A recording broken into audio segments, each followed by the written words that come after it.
Hovedtipset her er å våge å prøve.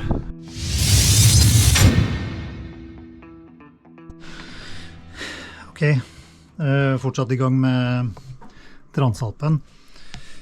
I går kveld da, så fant jeg ut at jeg rekker å få på Kjea etter at jeg hadde ordnet med bremsene, både foran og bak. Og så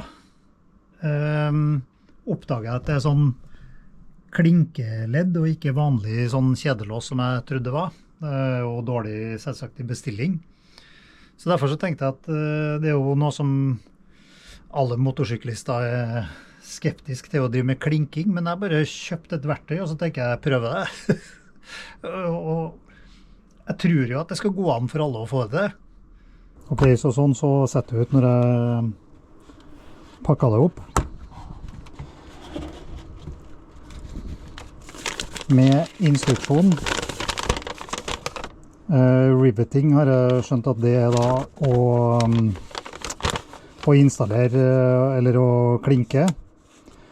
Så etter å ha lest på den instruksjonen og fiklet litt med utstyret, så fant jeg ut at det måtte bli sånn her. Fordi at det settet her også for å splitte kjeder med, så fant jeg ut at vi måtte lese litt nøye. Så den har man da ikke bruk for å klinke, men man har en egen en som heter Riveter, som man bruker inni den bolten her sammen med fjæra. Man trær på fjæra sånn her.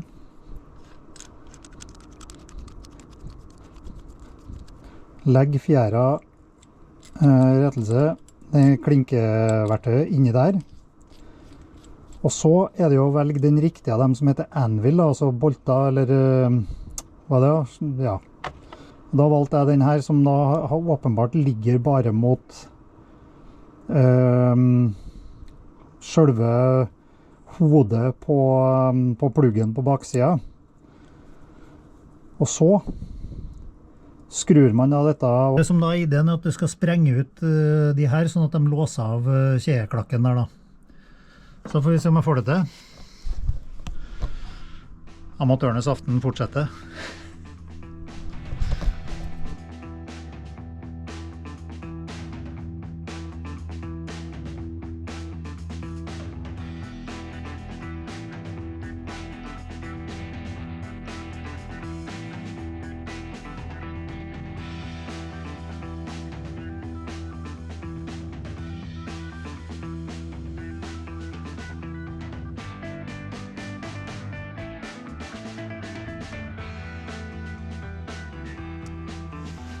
Ja. Ser i hvert fall ut som jeg fikk til den første der. Den der ser du jo er bredere enn den nå. Så det tror jeg skal være en god indikator på at første pinnen er på plass.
Det vil jeg si ble bra.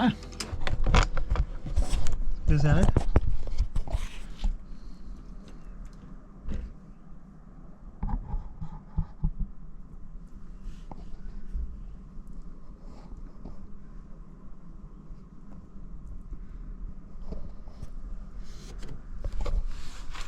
Ser ut som jeg fikk utvidet dem godt nok.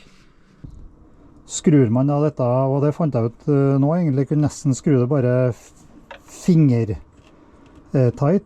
sånn at den her omslutter den pinnen du skal klinke, mens den holder i baksiden av den. Så skrur du det de første gangene kanskje litt hardere enn fingerart, så at du ser at du får plata innover. Og da når du begynner å jobbe med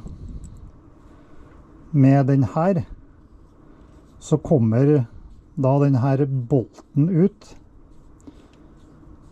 Og da ser du hodet på den. Er rundt og flatt ytterst, sånn at det skal sprenge ut den bolten, som du da skal utvide for å låse av kjedet.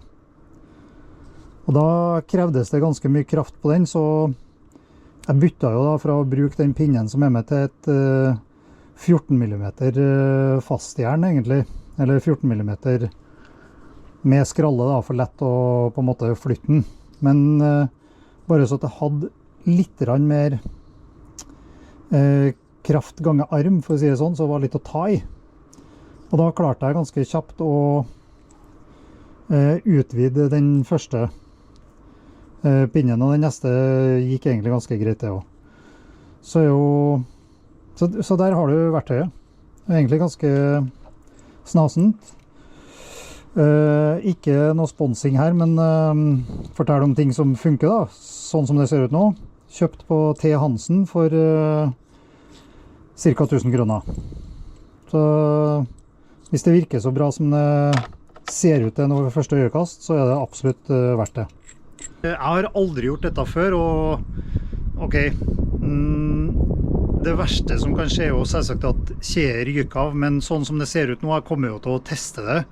Sånn som det ser ut nå, så ser dette ut som at det er klinket ordentlig, og at det sitter sånn som det skal. Så der hadde du et nytt bittelite tips.